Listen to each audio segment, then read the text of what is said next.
Hi people, I see people are starting to join. Hello.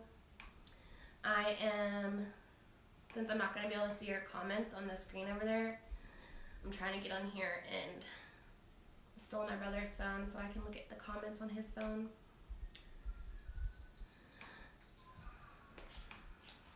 I hope all of you have had fun, a happy Quarantine-o-ween so far. I know when I snuck on into Danae and Miranda's events earlier, I saw a bunch of you in there making crafts and Beetlejuice margaritas.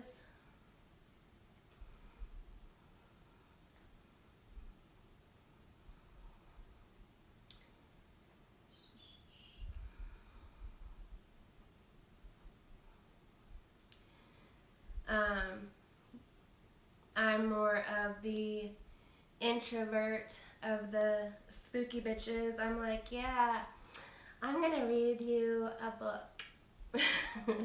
That's fun to me, reading. If it was up to me, we'd all read silently and separately in our own homes.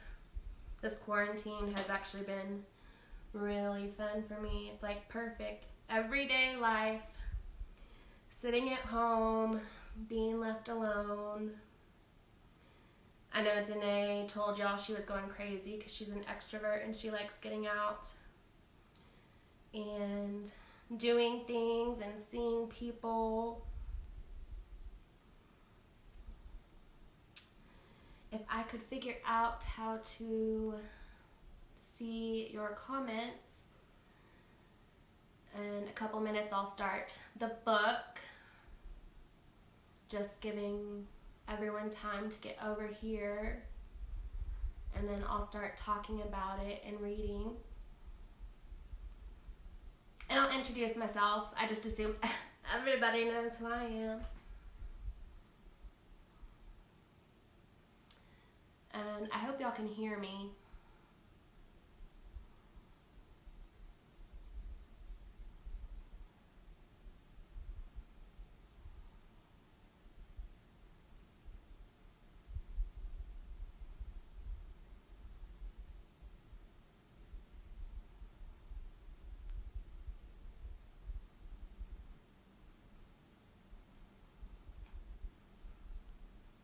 Hi Danae, I saw your name pop up. I can see you're watching. And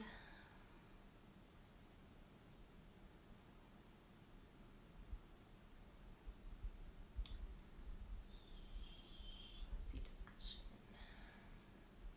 So the book I'm going to be reading to you from is The Possessive Kiss. And it is the second book in my paranormal romance series called the Kiss series. It's a vampire romance. Alright, now I've got some comments here. Tasha said hello. Nathan said hi. So I've got some comments going there. Okay. So when I'm done reading and talking about the book, I will do a little bit of Q&A about writing, publishing, about my books, any kind of questions that y'all might have about that. So for those of you who don't know, I'm Michelle Hillstrom. I'm an author and co-creator of the Spooky Bitches along with my bae Danae. And I love all things paranormal and Halloween and spooky. That's the reason I wrote a paranormal romance series. I grew up loving like Buffy the Vampire Slayer. That was one of my favorite shows. And that kind of got me started in the vampire romance. So, The Possessive Kiss, like I said, it's the book 2 of my paranormal romance series. And it's got a little bit of everything paranormal. Vampires, voodoo, witchcraft, just like reincarnation. Take everything paranormal, throw it in. You got a big gumbo pot of paranormal romance in my books. I think the only thing paranormal not in my books is ghosts, which is weird because I really love ghosts, but somehow they just didn't make the cut in the book. So let me just check back here, and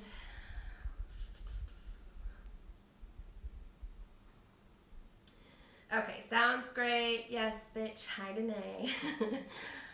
Okay, so it sounds like y'all can hear me. No one said they can't hear me, so we'll go ahead and get started in the book.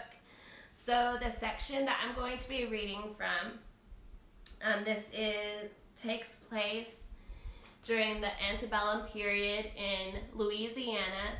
So it's pre-Civil War, just before the Civil War is about to start.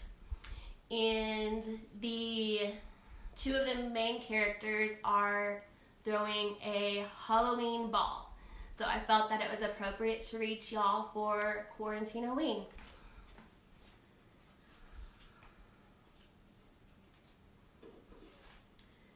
Take a drink before we get started. If y'all want to make this a little bit more grown up, you can turn it into a drinking game and drink anytime I say the word kiss.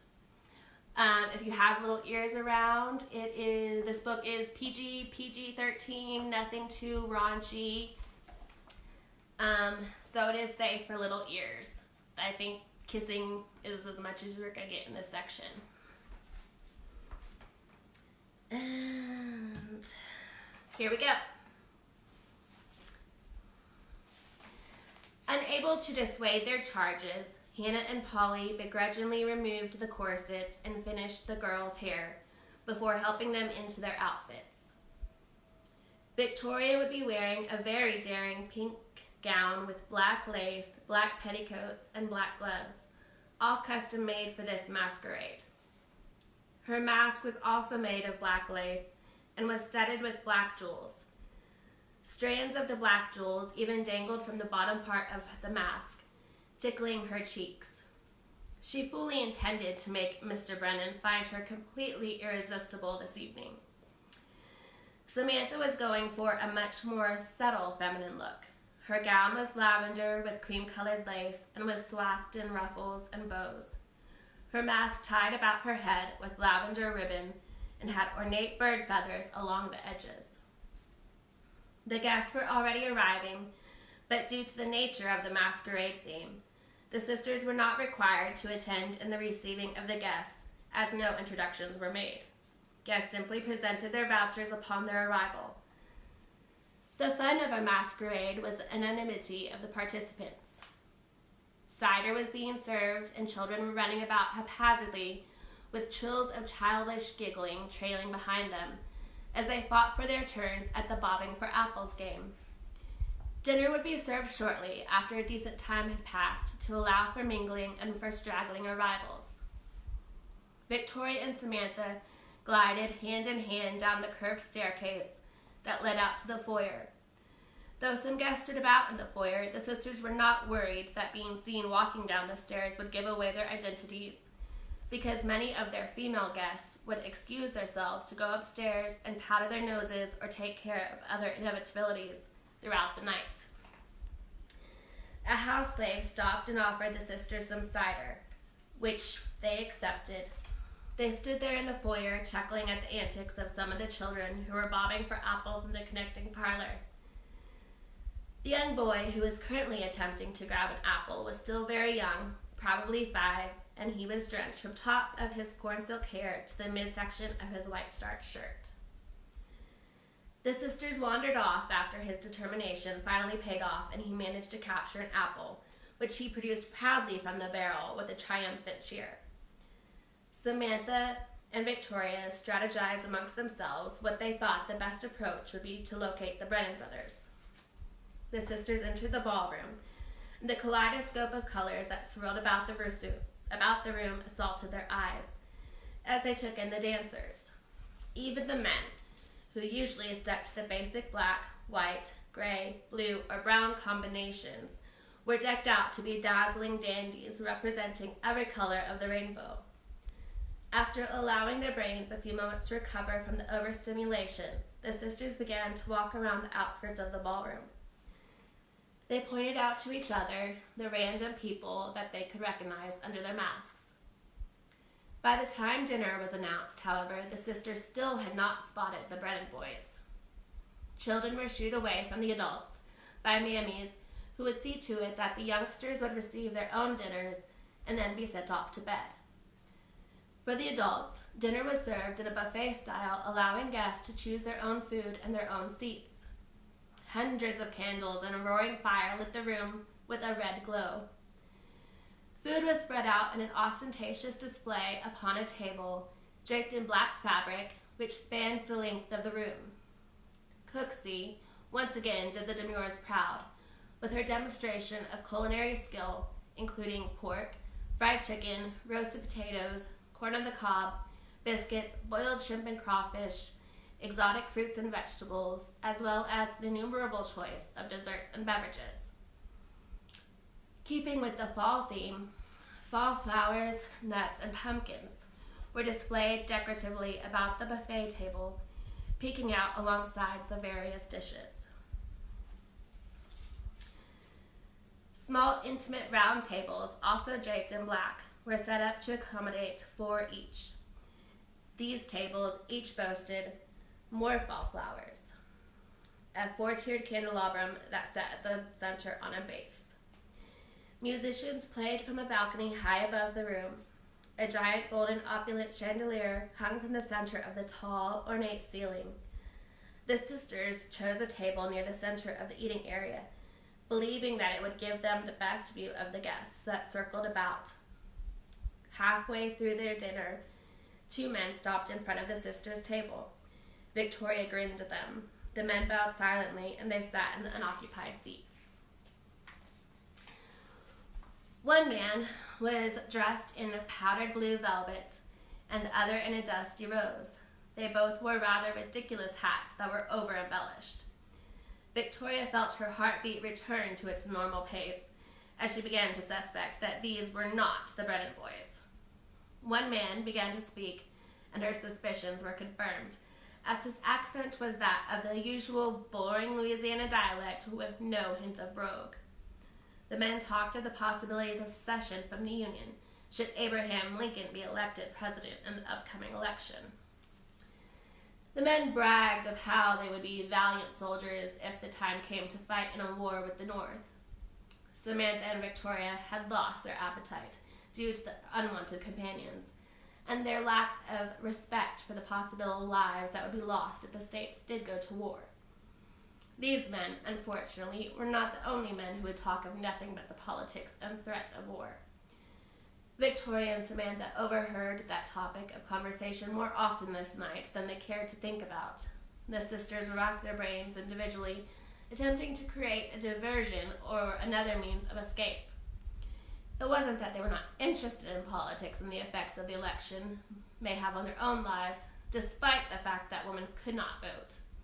It was just that this was a party, and they did not want to think of such things and waste their celebratory atmosphere. Sadly, the dinner hour ended without the sisters managing to escape the war-obsessed dandies. The 2 men escorted the sisters back into the ballroom area where the dance was commencing. Before they even knew what was happening, both Samantha and Victoria were being swept across the ballroom in a quadrille. It came time in the dance routine for all the dancers to change partners. Victoria approached her new dance partner without paying him much heed. He wore a solid black, including his mask. The mask was intricate throughout the fleur-de-lis interwoven into swivels that adorned the mask. Victoria and her new dance partner held their hands up to one another without touching and turned about in a circle, then sashayed to the left and then the right. Just before it came time to switch partners once more, she heard him say, "You are an enchanting dance partner, Maureen." Victoria gasped and looked back at him, but he was gone on to the next dance partner, she assumed, though she was unable to spot him. Once the dance ended, she rushed to her sister, and they both exclaimed, "I found him!" Then they giggled. They had begun their search again, at least knowing this time what the brothers were wearing. With no luck after 2 songs had been played, the sisters decided to take a break. If the Brennan boys were interested, then they would come and find them. They were no longer going to be the pursuers. It wasn't ladylike after all, you know.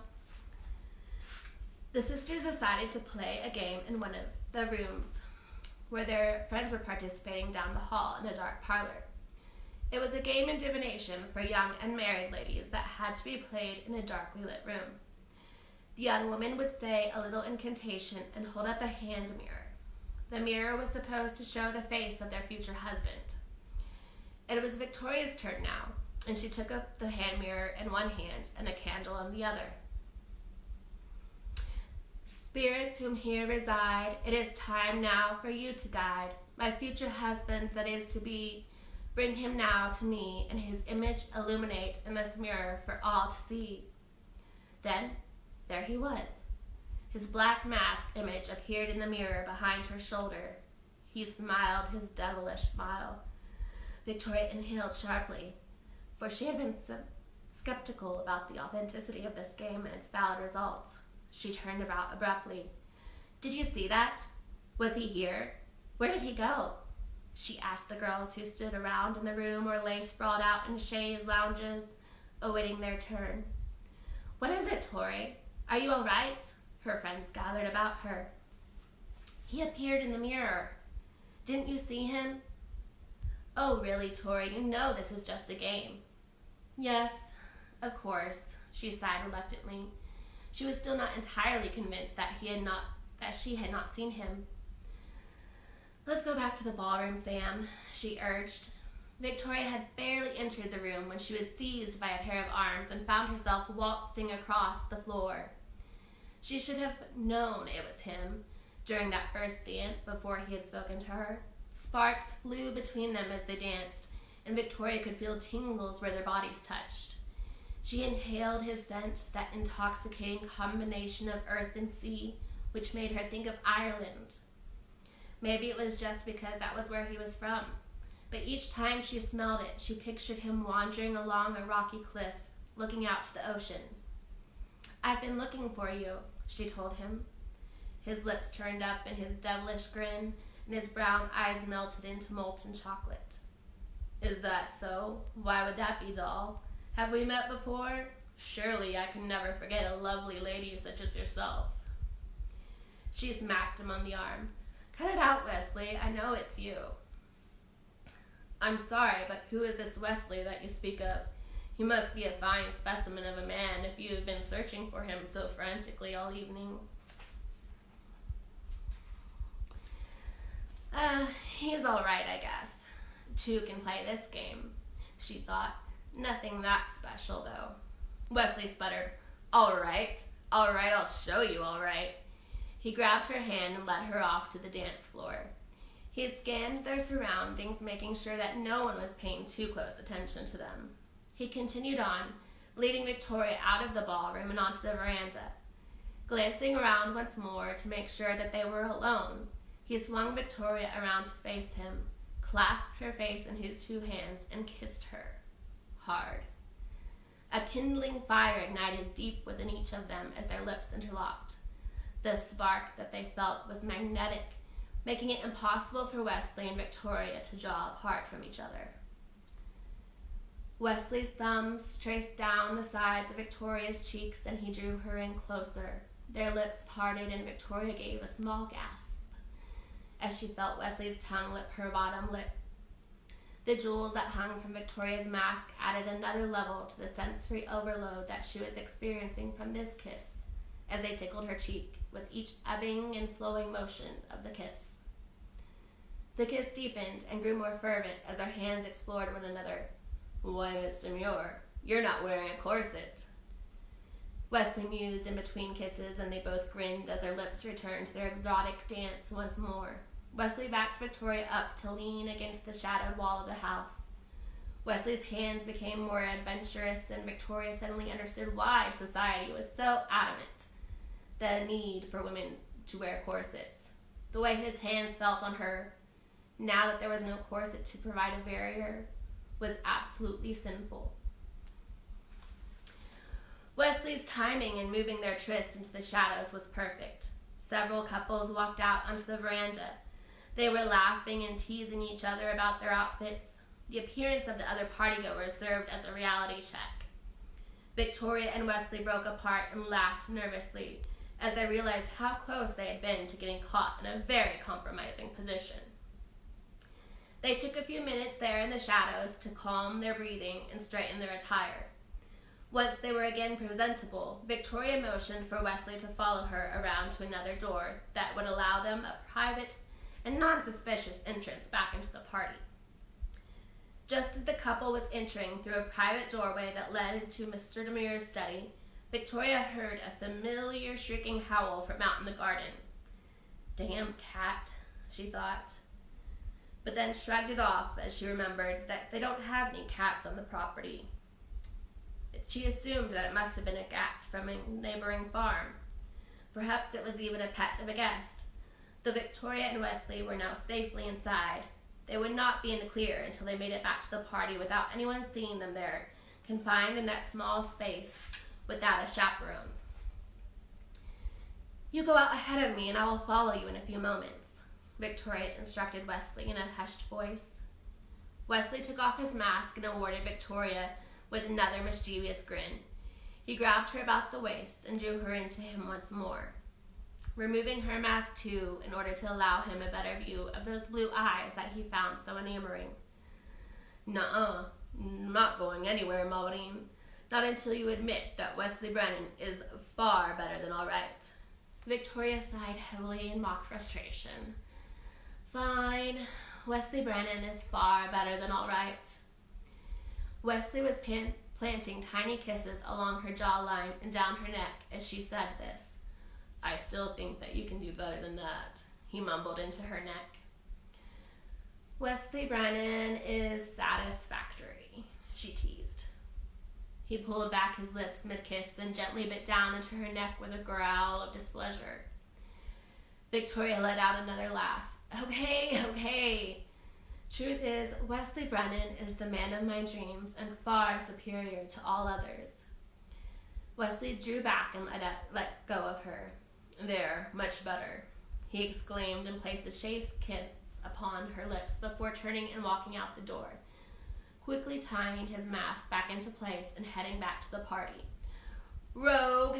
Victoria shouted after him. She heard his laughter as he traveled down the hallway back to the ballroom.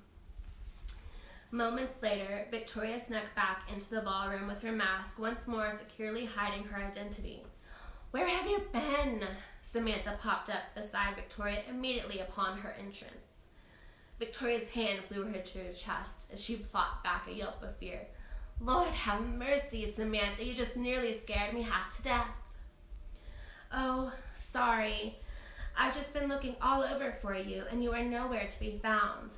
I wanted to tell you about dancing with Thomas, and then suddenly there you were." "Well, do tell." Victoria took her sister's hand and led her to a sitting area. Samantha's face was illuminated with a new glow of joy. "Oh, Tori, it was positively magical. The way he held me as we danced, the way we swept across the floor. I could have stayed there in his arms, dancing forever." Samantha sighed dreamily and looked far off as if reliving the moment. Then she leaned in and whispered to her sister, "And I feel so naughty not wearing a corset, don't you? Lord, Victoria, the way his hands felt on me, it was like this completely different sensation. Oh, and Victoria, we have this way about us when we're together. It feels so natural and easy. I never thought it could be like that with a man, that I wouldn't have to be a ninny and act like I don't have the real thought of my own. We laugh and joke together, and I feel like he really wants to know my opinion about things." Samantha stopped herself then and looked hard at her sister. "But Where have you been, and what made you so jumpy back there anyway? It really wasn't as if you were expecting to walk into an empty room when you entered the ballroom." "A lady never reveals her secrets," Victoria answered as she grinned at her sister wickedly. "Victoria Demure, were you off somewhere with Wesley unchaperoned?" Samantha feigned shock and disapproval. Victoria brought her hand to her chest in faux astonishment, playing along with her sister. "Why, Sam, whatever are you suggesting?"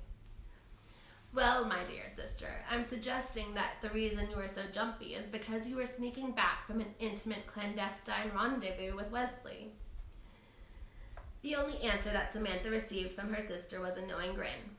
Victoria once again escaped a compromising situation as a man walked up beside her.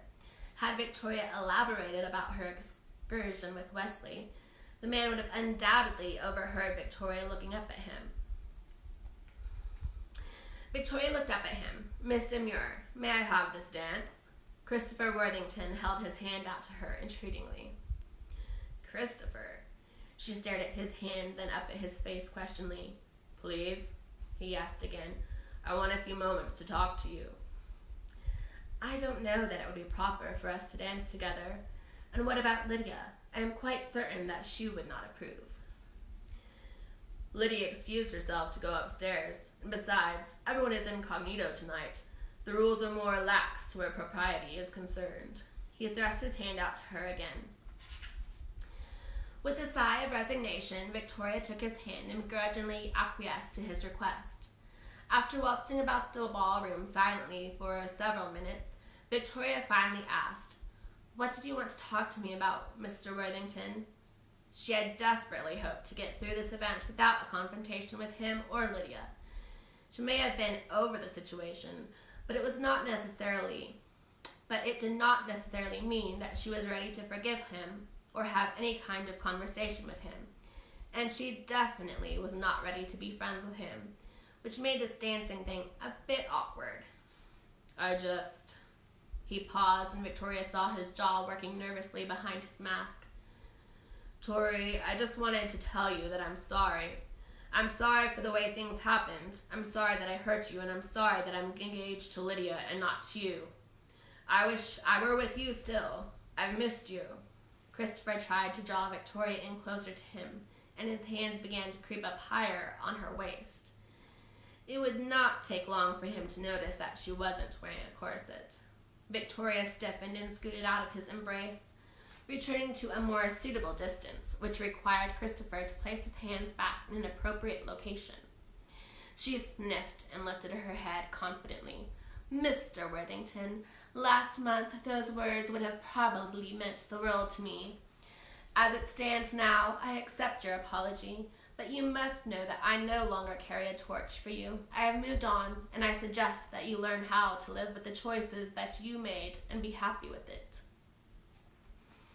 Victoria turned to walk away from Christopher mid-dance. She no longer wanted to feign this friendship, and didn't care that polite society would be scandalized by her actions. He still had hold of her left hand, however, and he yanked her back to him. "What do you mean that you have moved on? Are you being courted by someone else?" His hand was digging into her wrist. It began to hurt. She tried to squirm out of his grasp. "It is no longer your concern, Christopher. Now let me go. You're hurting me."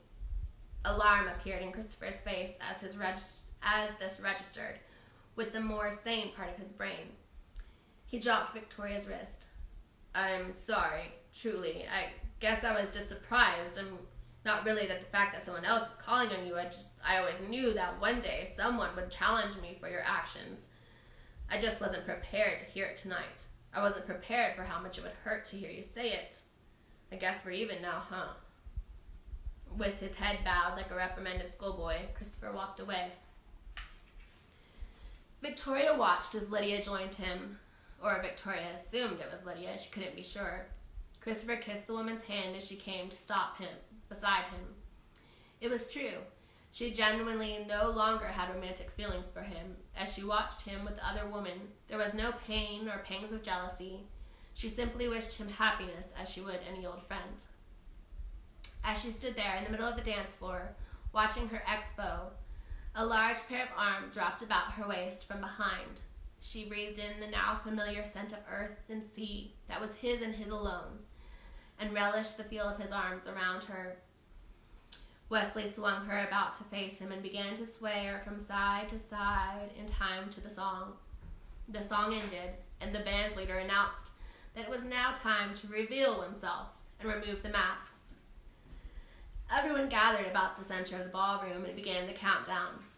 People cheered and shouted with raucous laughter as the masks were removed, and on one, they all discovered who each person was.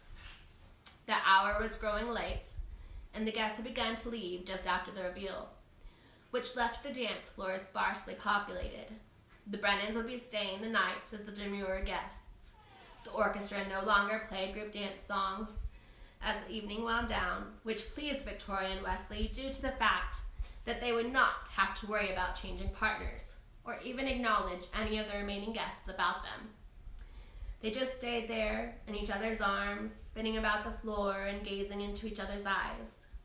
Occasionally, as they danced, Wesley would point out a drunken patron or an exasperated mother who was attempting to wrangle up her herd in an attempt to go to their guest rooms or leave for the night.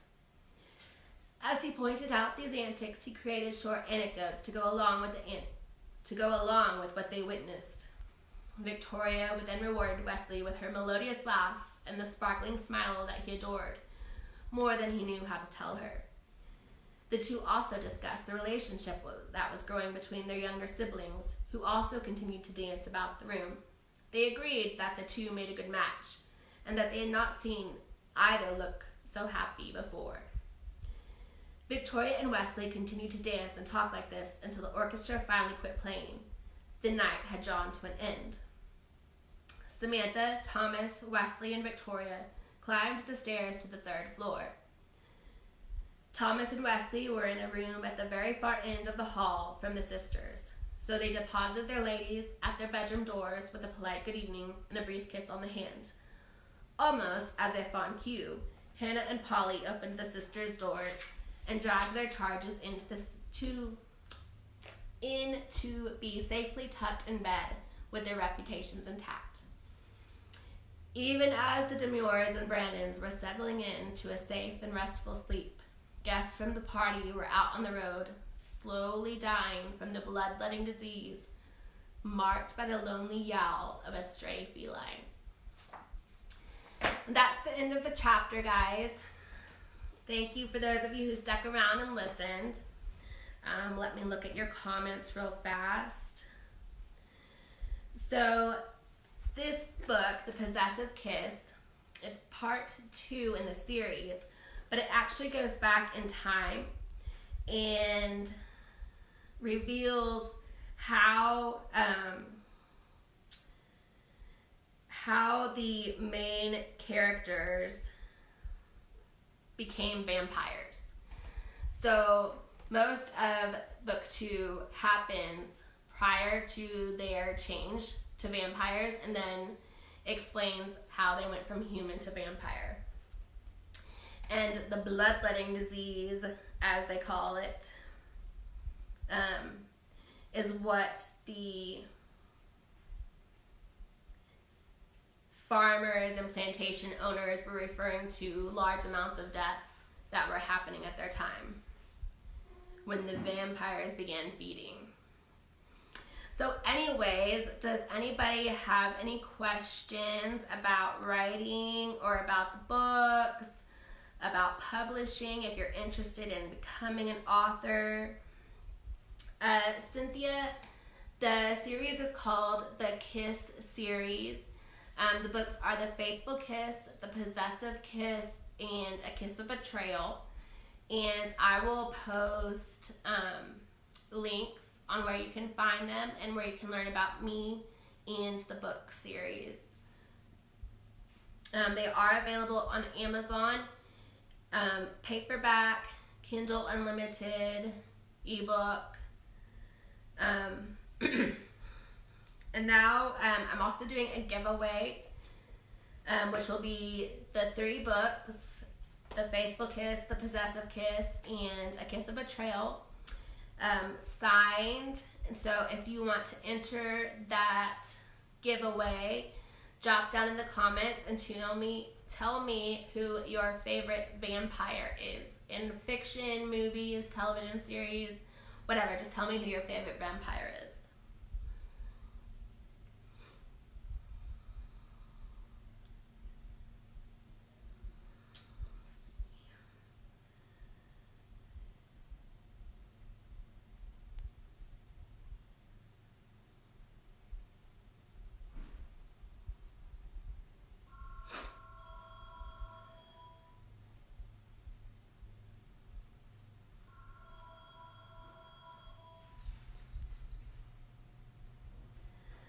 And are there any more questions about this series, about books, about writing, about publishing, about the spooky bitches?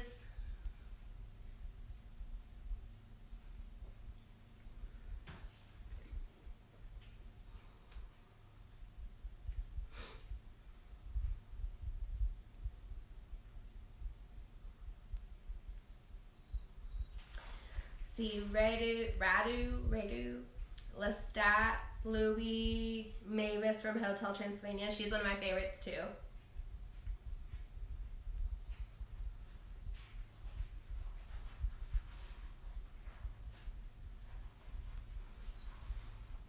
Have y'all had a good Quarantine-o-ween so far today? What has your favorite thing been so far? And are you dressed up?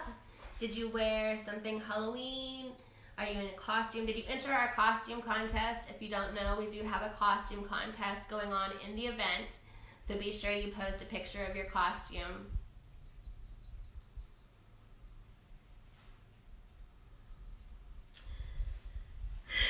Damon Salvatore. He is definitely a favorite amongst the spooky bitches.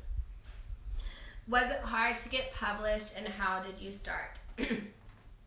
So I published through, at the time it was called CreateSpace, but now it's all through Kindle Direct Publishing. It's online, what's referred to as indie publishing or self-publishing. It's become very popular with writers because we get to focus more on writing and getting our books out to our readers rather than spending years querying, trying to find an agent who will even just read our manuscript.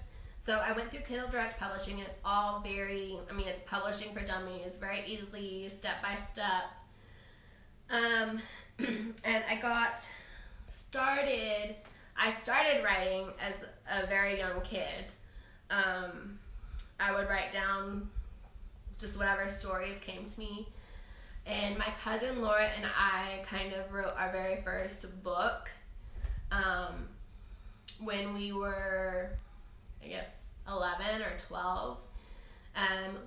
This was before like email, before internet kind of stuff. We would like write a chapter and then mail it to each other. And so we kind of wrote a book that way. But this series, I got started writing. I kind of been jotting down ideas about a vampire and a girl he was in love with, and she would die and be reincarnated. But I finally actually sat down and wrote the very first book as a project for one of my college courses. And that was like my big final project for the year. And then I submitted it to, I can't remember what it was called. I think it was like ABNA. It was a book contest. And I got a lot of feedback on the book. And I'd been like kind of sending out chapters to my friends. I was like, this is really good, I really like it. And through my professor and the encouragement of my friends, I published it after they gave me information on how to self-publish. So that's kind of how it happened. Let's see what other comments we have.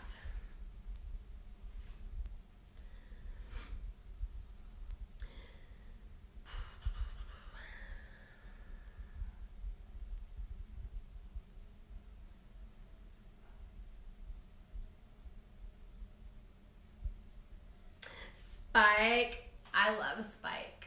For a long time, I was anti-Team Spike. I was all about Angel. But he finally grew on me. I mean, you gotta love his accent, and every time he calls Buffy like love.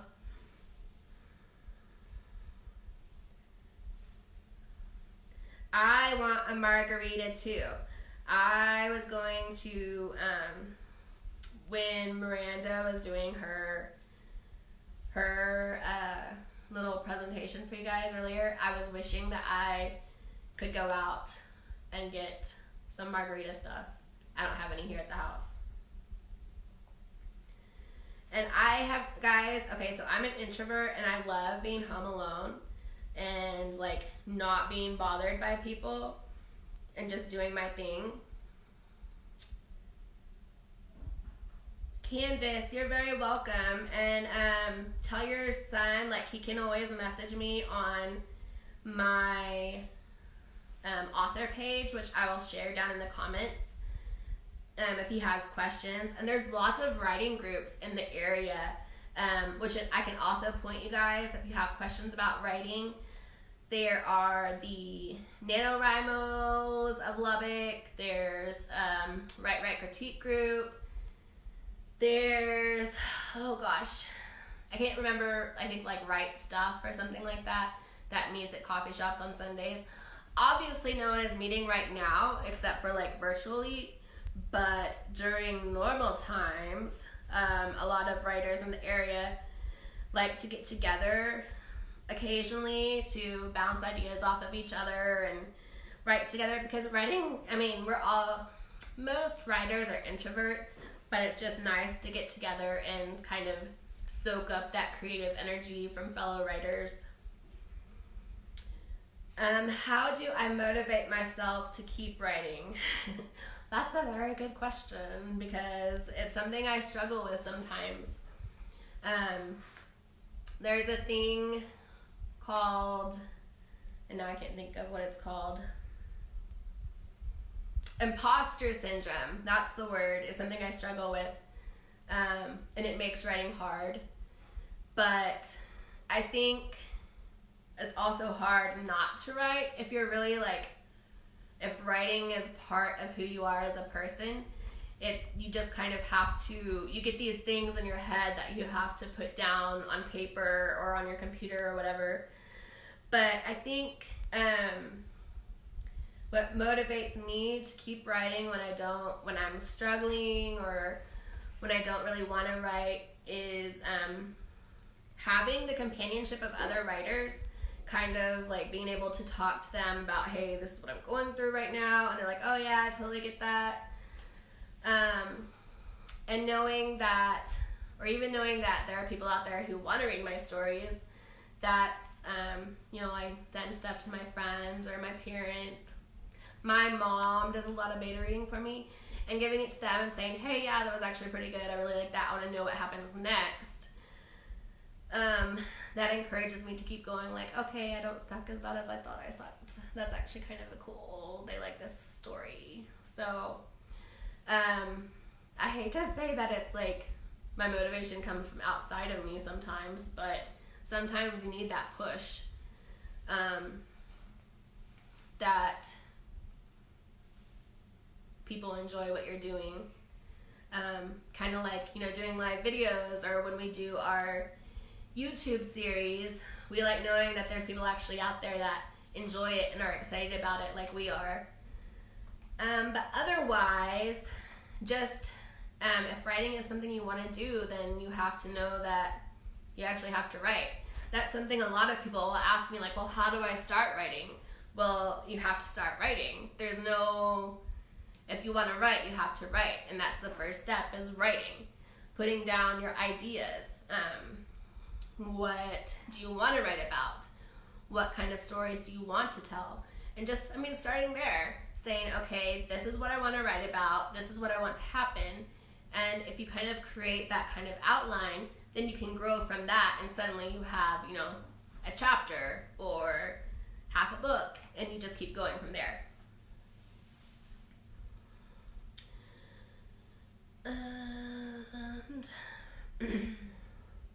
And if you weren't here a few minutes ago, I do have a giveaway going on. To enter that giveaway, drop in the comments who your favorite vampire is, and you will be entered to win 3 of my books, all signed. It will take me a while to figure out how to send it to you, because I haven't really left my house because I'm immunocompromised. But as soon as I figure out how to mail it without getting possibly infected, I will get them mailed out to you. Yes, I will be posting a list of the writing groups and different connections and all that information for y'all.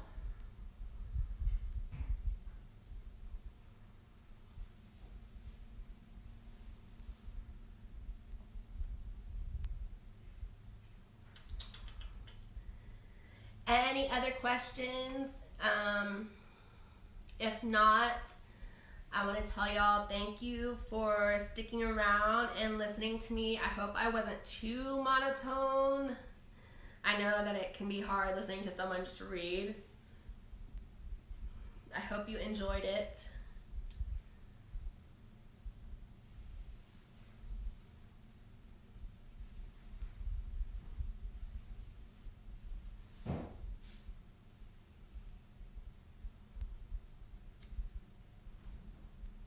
All right, well, it looks like that is all the questions. If anything else happens and y'all have questions, if you think of something or if someone posts after, if they're watching the replay, I will reply to all your questions and post all the links for everything and post the winner of the giveaway before the 4 o'clock event starts. Be sure to stick around. Keep your notifications turned on. We've got more events coming at you all the way. The last event ends at 1 a.m. Central Standard Time. I hope y'all all stay safe and healthy out there. Stay home, self-quarantine, save Halloween, and have a happy Quarantine-o-ween and stay spooky. Mwah.